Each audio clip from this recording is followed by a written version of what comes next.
La, mamaya ako sumubo. Huwag mo na ituloy. Baka.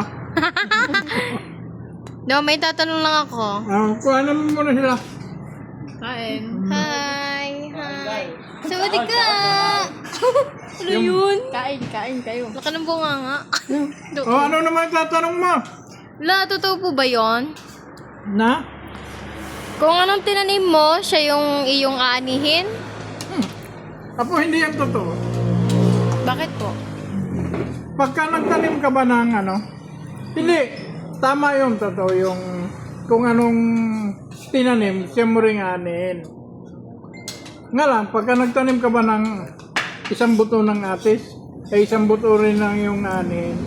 Di ba isang kandamakmak na buto rin ang aanihin mo?